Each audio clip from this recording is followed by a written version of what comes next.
Bapak atau Ibu yang mewakili Kepala Dinas Pekerjaan Umum Kabupaten Bantul, Ibu Arni Suwanti, Koordinator Forum Penguatan Hak Penyandang Disabilitas Daerah Istimewa Yogyakarta, Ibu Penuning, narasumber pada kegiatan workshop pada pagi hari ini, dan Bapak Ibu dan teman-teman semua yang bergabung pada kegiatan workshop melalui YUM. Semoga semuanya sehat selalu, ya, meskipun di sekitar kita ini pandemi masih mengancam kita, tapi insya Allah dengan kehati-hatian kita, kita semua bisa terhindar dari COVID-19.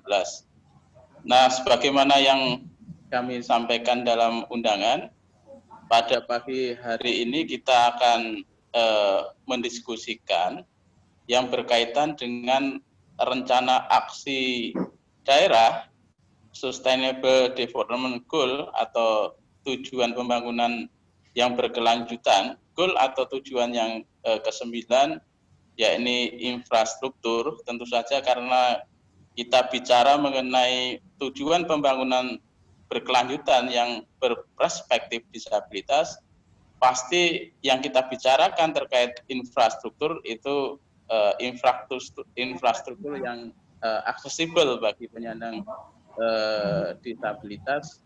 Saya kira nanti Bu Nuneng sudah menyiapkan paparan yang nanti akan disampaikan terkait goal 9 tersebut, dan juga didasarkan hasil monitoring yang sudah dilakukan beberapa waktu lalu di Kabupaten Bantul.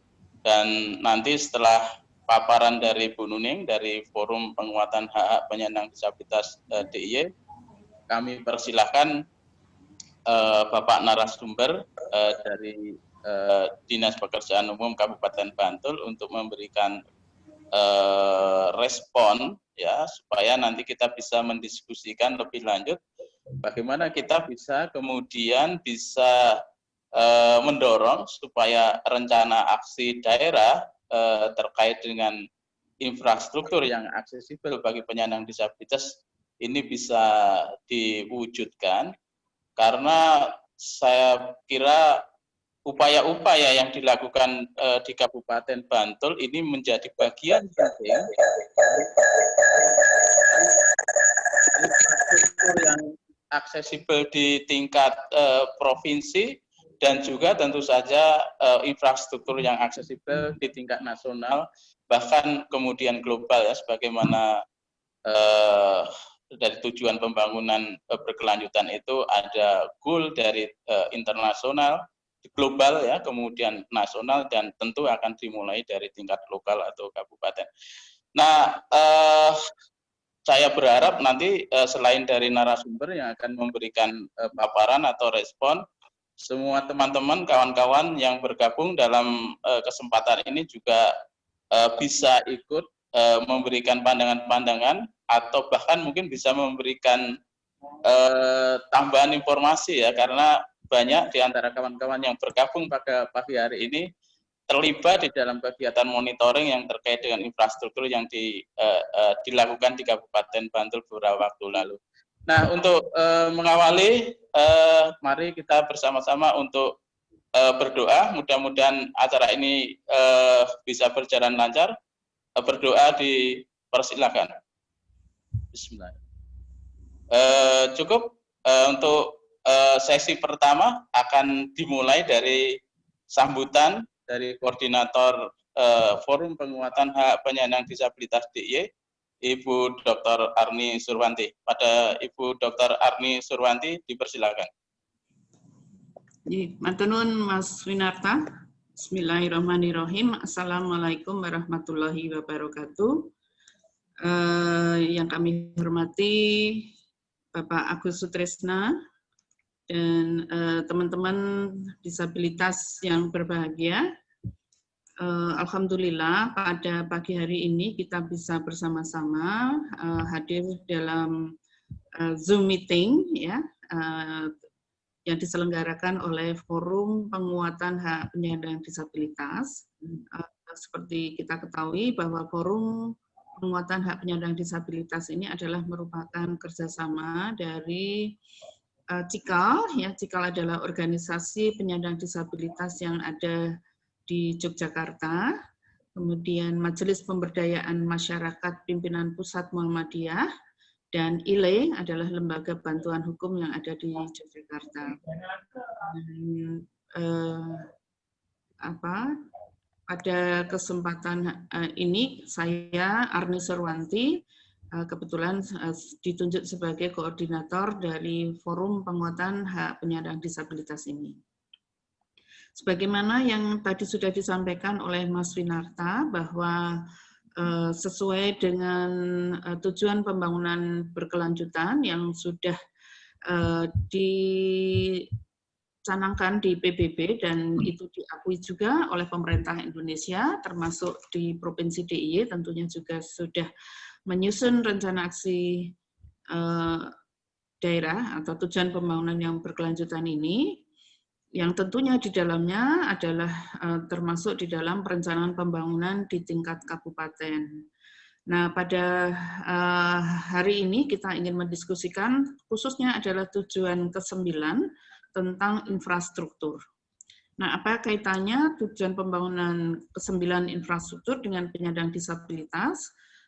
Sebagaimana kita ketahui bahwa kebutuhan penyandang disabilitas terkait dengan infrastruktur itu adalah ketersediaan aksesibilitas fisik ya bagi penyandang disabilitas. Bagaimana sarana prasarana umum ini ramah terhadap penyandang disabilitas.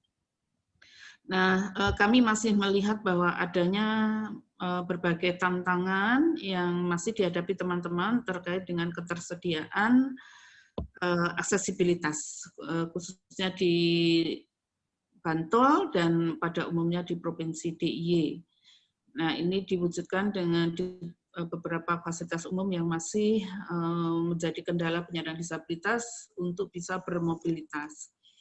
Tentunya harapan kami nantinya dalam perencanaan pembangunan, dalam proses pembangunan, ya, maupun di dalam monitoring dan evaluasi di dalam proses pembangunan itu selalu memperhatikan kepentingan aksesibilitas fisik bagi penyandang disabilitas. Ya, untuk detailnya nanti Mbak Nuning selaku koordinator di dalam monitoring terkait ketersediaan aksesibilitas di Kabupaten Bantul nanti akan menyampaikan detailnya. Terima kasih pada Bapak Agus Trisna yang nanti tentunya bisa memberikan masukan tanggapan hasil monitoring dari kami komunitas penyandang disabilitas yang ada di Kabupaten Bantul. Saya kira demikian saja Mas Winarta, pengantar dari saya. Assalamualaikum warahmatullahi wabarakatuh.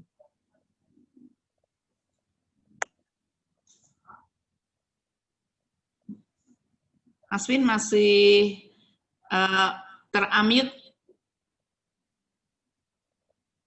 Ya, baik. Terima kasih Ibu Dr. Arni Surwanti yang sudah memberikan sambutan atau kata pengantar kegiatan workshop kita pagi hari ini. Sebelum saya serahkan waktu dan kesempatan pada Ibu Nuning, Bapak Ibu dan kawan-kawan semua, bahwa sebetulnya kegiatan hari ini bukan pertama kali ya kita mendiskusikan terkait rencana aksi daerah untuk tujuan 9 di Kabupaten Bantul, tapi ini merupakan bagian rangkaian dari beberapa kegiatan yang sebelumnya juga sudah kita lakukan sejak tahun kemarin. Kegiatan pagi ini bukan kegiatan pertama bagi kita untuk mendiskusikan mengenai rencana aksi daerah tujuan pembangunan berkelanjutan yang berperspektif disabilitas, khususnya tujuan 9, infrastruktur yang aksesibel bagi penyandang disabilitas di Kabupaten Bantul. Tapi sejak tahun kemarin kita sudah melakukan berbagai kegiatan ya, diskusi-diskusi termasuk juga monitoring yang melibatkan berbagai pemangku kepentingan yang ada di Kabupaten Bantul. Nah, dari rangkaian tersebut pada pagi hari ini sebenarnya kita mendiskusikan hasil dari berbagai forum diskusi yang sudah kita lakukan ya, termasuk dengan monitoringnya, yakni mengenai apa yang harus dilakukan pemerintah Kabupaten Bantul dalam hal ini adalah rencana aksi daerah yang perlu dilakukan di beberapa tahun ke depan ya, 5 tahun ke depan. Dan tentu kegiatan ini bisa berjalan karena partisipasi Bapak Ibu semua, termasuk juga kegiatan ini didukung sepenuhnya oleh Disability Rights Fund (DRF) yang mensupport kegiatan ini. Nah, selanjutnya saya persilahkan Ibu Nuneng untuk menyampaikan paparannya yang terkait dengan Goal 9 infrastruktur yang aksesibel bagi penyandang disabilitas. Saya kira ada beberapa poin nanti yang akan disampaikan Bu Nuneng untuk bisa kita cermati bersama. Silakan Bu Nuneng. Ya, terima kasih Mas Win. Saya akan share screen ya.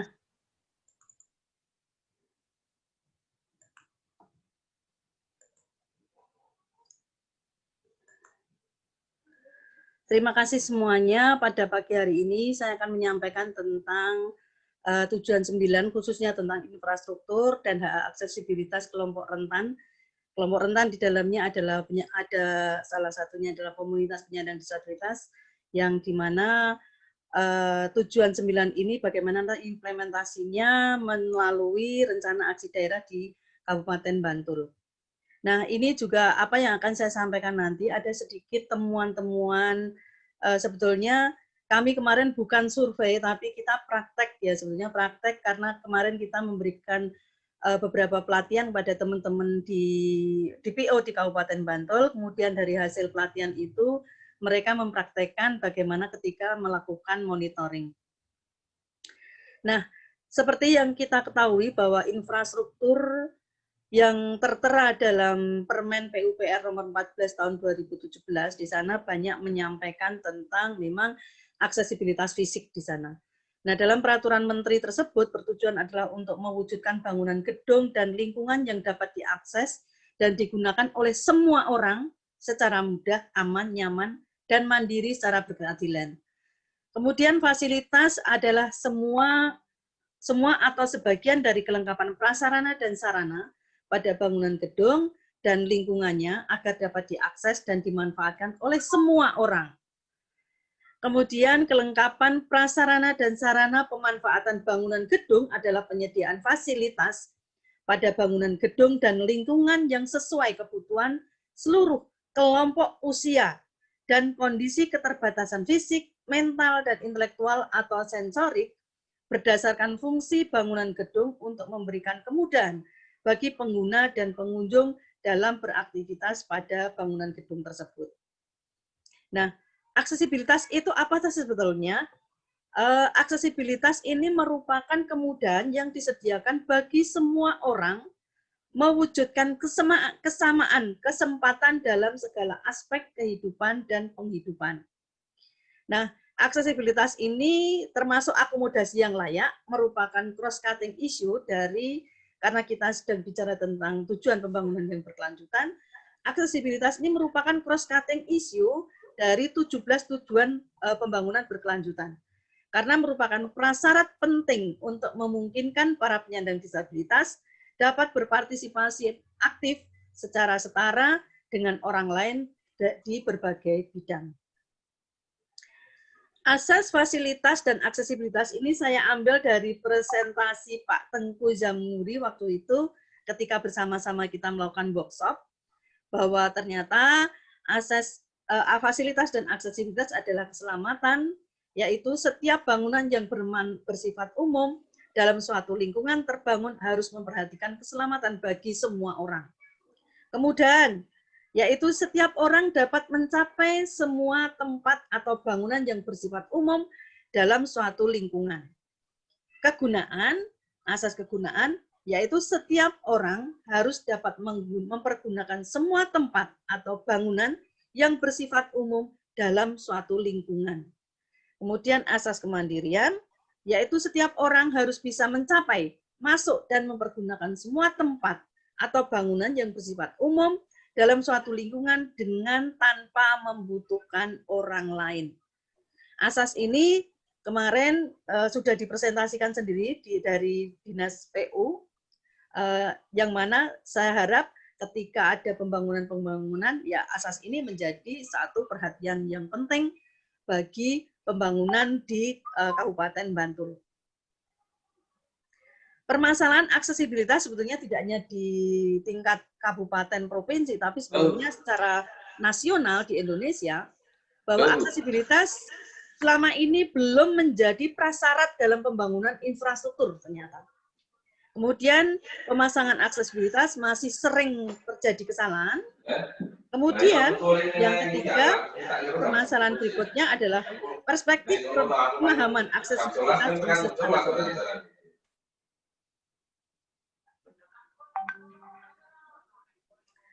Momentum perubahan saat ini, yaitu ketika kita bicara tentang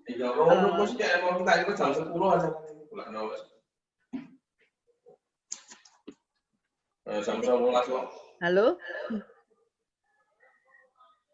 Mohon maaf kalau yang belum mau bicara, mute-nya di ini dulu.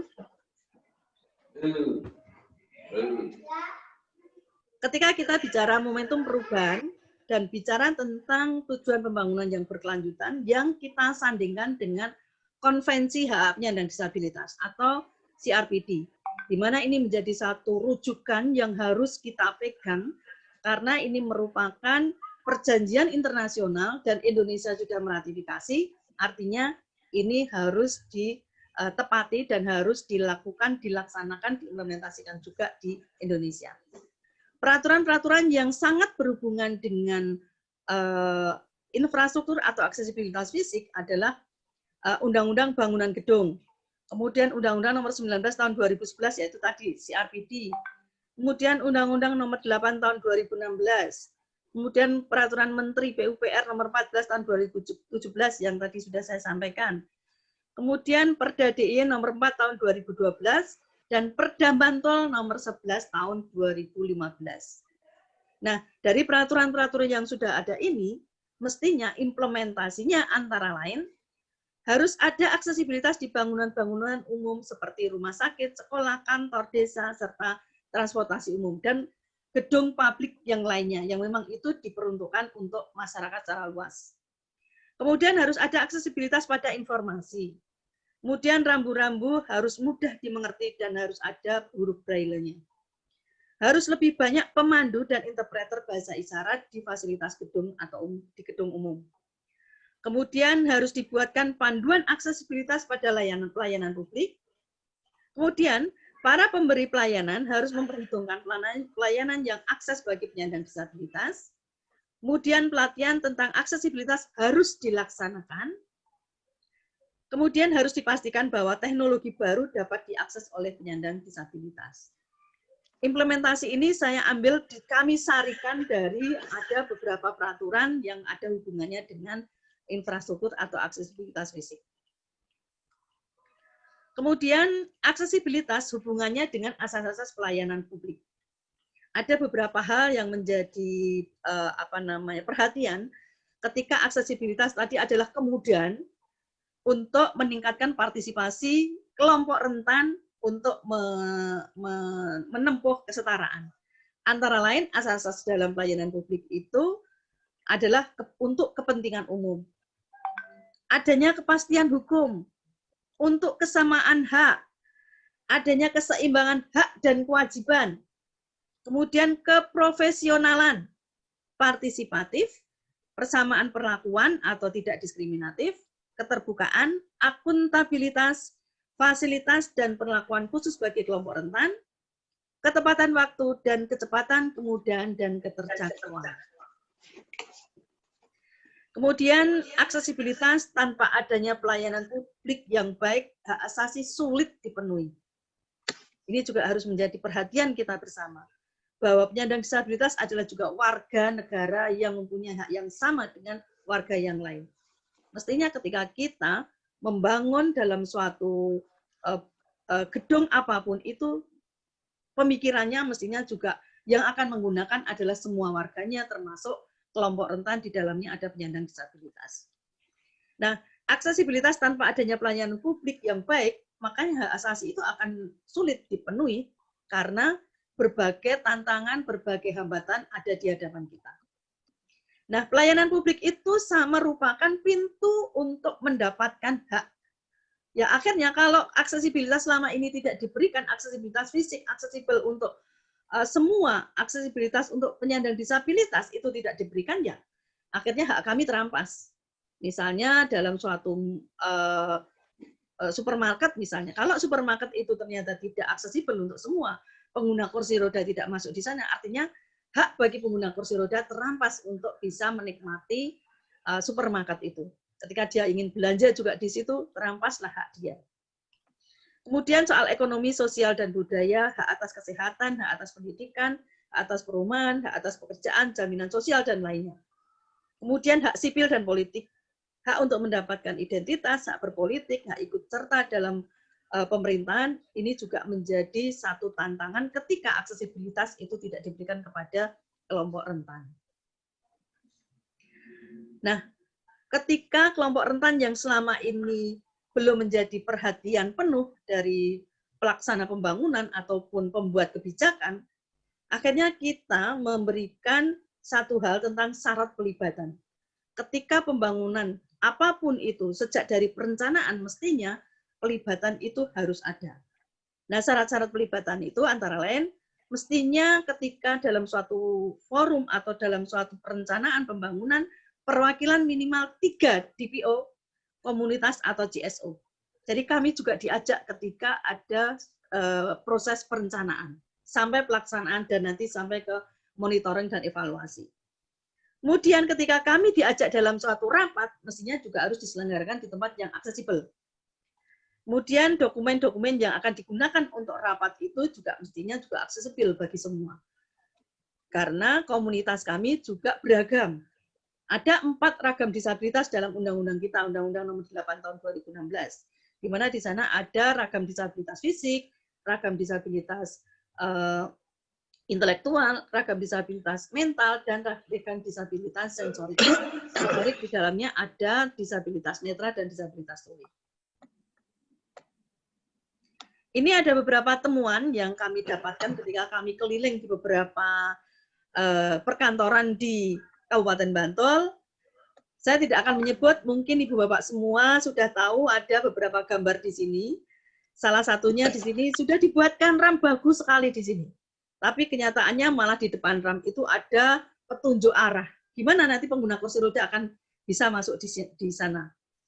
Kemudian di sisinya juga ada. Ini sudah dibuatkan juga ramp, tapi tiba-tiba ada membentang kursi ada di sini. Gimana nanti pengguna kursi roda akan bisa masuk di sana. Kemudian di sini ada trotoar. Ini trotoar di depan gedung DPRD kalau nggak salah. Di situ sudah ada remnya juga, tapi ternyata pot-pot itu membentang ada di situ, sehingga pengguna kursi roda tidak bisa melalui di situ. Kemudian ini ada juga satu perkantoran, di situ juga sudah dibuatkan ram sebetulnya. Tapi ram itu ada pot-potnya, sehingga pengguna kursi roda tidak bisa melalui ram itu.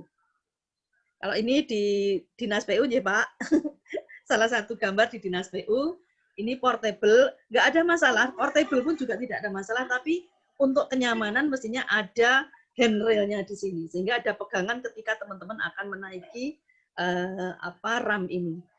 Ini salah satu contoh di Kecamatan Kasihan, Mbak Lucy di sini juga akan menggunakan haknya ketika dia akan ada di Kecamatan Kasihan, di sini juga sudah dibuatkan ram juga, dan di sini juga sudah dibuatkan handrail. Di Bapeda juga sudah banyak yang sudah dibuatkan. Akhirnya Bapeda memang dari hasil monitoring kami itu adalah suatu wilayah kantor yang terbaik di antara kantor-kantor yang lain di Kabupaten Sleman, di Kabupaten Bantul. Ini tingkat kepuasan terhadap program pembangunan infrastruktur di Kabupaten Bantul. Jadi kami kemarin menyebarkan kuesioner dan teman-teman kami juga masuk di beberapa kantor di sana. Ini ada beberapa hasil di sini ketika kami masuk di Bapeda. Memang tingkat kepuasan teman-teman ketika kemudian dari Bapeda sendiri menilai dirinya sendiri tentang bangunan infrastruktur di kantornya. Lumayan bagus, memang ada beberapa yang punya nilai tinggi, kemudian dari PU kemarin tidak mengisi, mohon maaf, sehingga di sini tidak ada prosentasenya. Kemudian mitra PU sangat tinggi penilaiannya karena mereka selama ini hanya sebagai pelaksana pembangunan dan dia ketika menjalankan sudah sesuai dengan tupoksi yang diberikan. Apa yang diperintahkan untuk membuat itu dia hanya itu. Masalah aksesibilitas itu tidak aksesibel dan sebagainya, ternyata mereka tidak berani untuk mengubah dan sebagainya. Ini hasil wawancara kami. Kemudian penilaian dari OMS, masyarakat sipil dan penyandang disabilitas, tingkat kepuasannya terhadap pembangunan infrastruktur di Kabupaten Bantul masih sangat rendah. Kemudian apa yang kami pantau selama ini ketika kami melakukan survei dari komunitas kita, elemen utamanya adalah mengenai RAM, handrail, kamar kecil atau toilet, kemudian tangga. Selama ini tangganya seperti apa? Kemudian elemen pelengkapnya, di situ ada wastafel dan parkir. Ternyata belum semuanya di kantor Kabupaten Bantul menyediakan parkir untuk penyandang disabilitas. Untuk motor-motor teman-teman penyandang disabilitas. Nah, dari hasil monitoring praktek monitoring yang kami lakukan kemarin, memang ada beberapa kesimpulan yang kami sampaikan, yaitu bahwa secara umum dari survei komunitas kami, ketika kami mendatangi Bapeda, PU, dan kantor yang lainnya, dan layanan publik lainnya, karena kita ada yang di pasar, ada di kecamatan, ada yang di kantor desa, ada yang di Rusunawa, dan sebagainya, memang sebagian besar sudah memulai membangun adanya infrastruktur atau aksesibilitas, di mana aksesibilitas itu sebetulnya potensial akses, khususnya untuk elemen aksesibilitas, di mana ada beberapa hal yang belum akses di sana yang kita sebutkan tadi adalah pelengkap utamanya tentang parkir. Sehingga di beberapa kantor tidak ada parkir khusus termasuk tanda parkir bagi teman-teman disabilitas. Kemudian yang kedua, masih kurang komunikasi dan koordinasi karena selain kami melakukan survei di tingkat kabupaten, kami juga berkomunikasi dengan pemerintah di kabupaten, di provinsi. Ternyata di situ juga belum ada komunikasi dan koordinasi yang baik antara pemerintah provinsi dan kabupaten kota di DIY untuk mengimplementasikan penuh aksesibilitas penggunaan fasilitas umum bagi penyandang disabilitas, di mana dalam Perda DIY nomor 4 tahun 2012 di sana, pasal 93, bahwa di sana tertera bahwa tahun 2024 DIY aksesibel untuk semua. Tapi ternyata karena tidak ada komunikasi dan koordinasi yang baik, sehingga kadang-kadang bangunan yang sudah dibangun oleh provinsi untuk selanjutnya masalah perawatan dan sebagainya itu belum ada komunikasi yang baik. Kemudian yang ketiga, kurangnya edukasi dan sosialisasi kepada petugas pelayanan publik yang merupakan garda depan dalam pelayanan terhadap akses dan interaksi bagi penyandang disabilitas. Kemudian yang keempat, sudah mulai ada komitmen untuk melibatkan organisasi penyandang disabilitas dalam perencanaan pembangunan, tapi ketika kami diundang, tempat-tempat yang digunakan belum aksesibel bagi kami sehingga harus mendapatkan bantuan-bantuan ketika mendatangi tempat-tempat yang sudah disediakan oleh pemerintah. Rekomendasi kami yang pertama, pelibatan semua pihak termasuk organisasi penyandang disabilitas dalam proses perencanaan dan pembangunan aksesibilitas di daerah. Kemudian yang kedua, workshop berkelanjutan baik internal maupun eksternal pelayanan publik untuk membangun kesadaran mewujudkan kesadaran aksesibilitas bagi semua. Kemudian yang ketiga, membuat peta jalan atau roadmap dalam rangka mempercepat integrasi aksesibilitas di semua sektor. Kemudian yang keempat, Pembagian kewenangan, hak, dan kewajiban para pihak yang berkepentingan termasuk Dinas PU Provinsi dan pemerintah kabupaten kota. Kemudian kelima, meningkatkan edukasi pentingnya aksesibilitas fisik dan non-fisik pada publik melalui berbagai media. Keenam, membuat mekanisme komplain yang terstruktur dan transparan serta dengan berbagai media termasuk media sosial dan aplikasi serta didukung untuk mekanisme follow up dari hasil komplain tersebut. Yang ketujuh, adanya penganggaran untuk pembangunan dan pemeliharaan aksesibilitas termasuk peluang penganggaran seperti yang di DIY itu ada dana-dana barangkali ini bisa menjadi peluang. Yang kedelapan, perencanaan aksesibilitas berbasis struktur mitigasi bencana sebagai bagian pengurangan risiko bencana. Saya rasa itu yang bisa saya sampaikan, Mas Win, untuk hasil praktek monitoring kami. Ini sebetulnya belum semuanya kami lakukan, ada baru beberapa tempat saja, dan ini hasil pengamatan dari kita semua, apa yang terjadi, apa yang sudah dilakukan oleh pemerintah Kabupaten Bantul. Terima kasih. Assalamualaikum warahmatullahi wabarakatuh. Waalaikumsalam warahmatullahi wabarakatuh. Terima kasih Bu Nuneng. Saya kira sudah memaparkan secara detail dan jelas. Tadi ada beberapa poin penting saya kira, tapi sebelumnya kalau kita berbicara mengenai infrastruktur itu sebetulnya pengertiannya sangat luas ya. Semua fasilitas umum yang dibutuhkan oleh masyarakat itulah infrastruktur. Nah, tadi Bu Nuneng sampaikan kalau kita membicarakan mengenai aksesibilitas itu jangan hanya bicara secara fisik, tapi juga non-fisik, karena aksesibilitas itu meliputi aksesibilitas fisik dan aksesibilitas non-fisik. Kemudian tadi juga mengingatkan ya, menyediakan aksesibilitas itu tidak sekedar memenuhi tugas, jadi sekedar menyediakan saja ya, karena setidaknya harus memenuhi 4 azas aksesibilitas yang ada. Yang pertama itu asas keselamatan, jadi sarana prasarana atau fasilitas umum itu harus menjamin keselamatan siapapun yang menggunakan. Kemudian yang kedua, asas kemudahan. Saya kira ini asas yang sangat penting lagi, yang sangat penting ya, karena fasilitas itu harus mudah digunakan oleh siapapun, termasuk oleh penyandang disabilitas. Kalau fasilitas yang katanya aksesibel, tapi itu tidak mudah digunakan atau sangat sulit untuk digunakan, yaitu sebenarnya belum memenuhi esensi dari aksesibilitas. Kemudian yang ketiga, asas kegunaan atau asas kemanfaatan. Kemudian yang keempat, asas kemandirian. Jadi tidak hanya mudah ya, tapi juga siapapun itu memungkinkan bisa menggunakan fasilitas itu secara mandiri.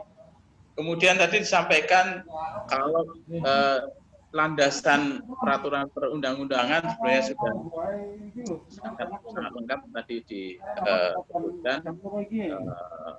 Ada Undang-Undang 8 tahun 2016 tentang penyandang disabilitas, kemudian ada Undang-Undang tentang bangunan gedung, kemudian juga ada juga peraturan Menteri PU yang mengatur mengenai standar aksesibilitas, kemudian juga peraturan di tingkat lokal di DIY maupun di Kabupaten Bantul. Kemudian juga penting tadi disampaikan mengenai pelibatan penyandang disabilitas di dalam penyediaan mulai dari perencanaan, implementasi, monitoring, dan evaluasi terkait dengan infrastruktur itu untuk lebih memastikan bahwa infrastruktur yang dibangun itu sesuai dengan kebutuhan penyandang disabilitas. Dan tadi juga sudah disampaikan terkait hasil dari monitoring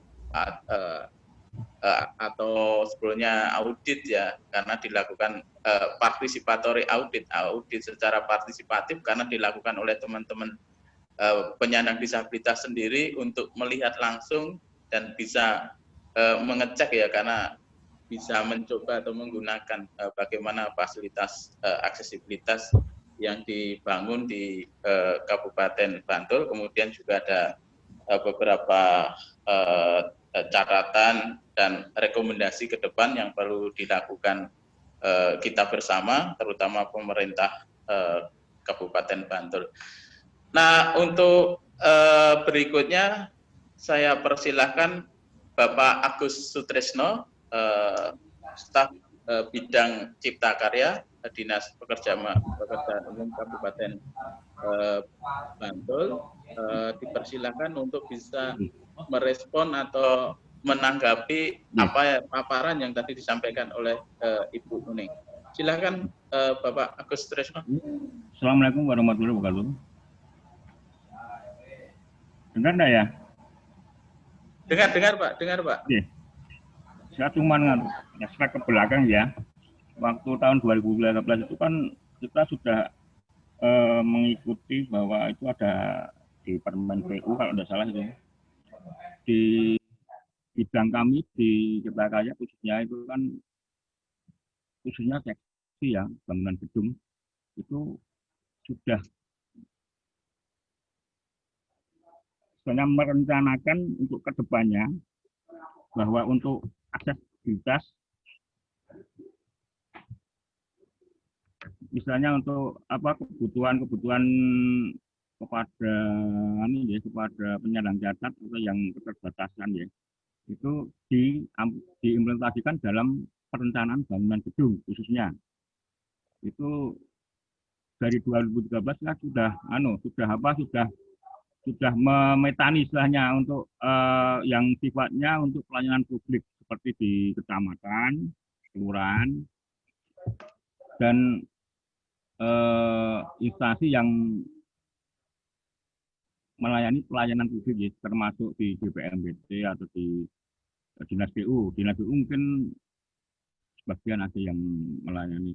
Itu sudah kita lakukan Pak, perubahan-perubahan. Tapi memang kalau dirasa memang belum sempurna, memang ya akui, karena di sana sini kita kan kedepannya memang untuk mindsetnya kita rubah jadi kebutuhan yang untuk aksesibilitas itu memang harus terpenuhi.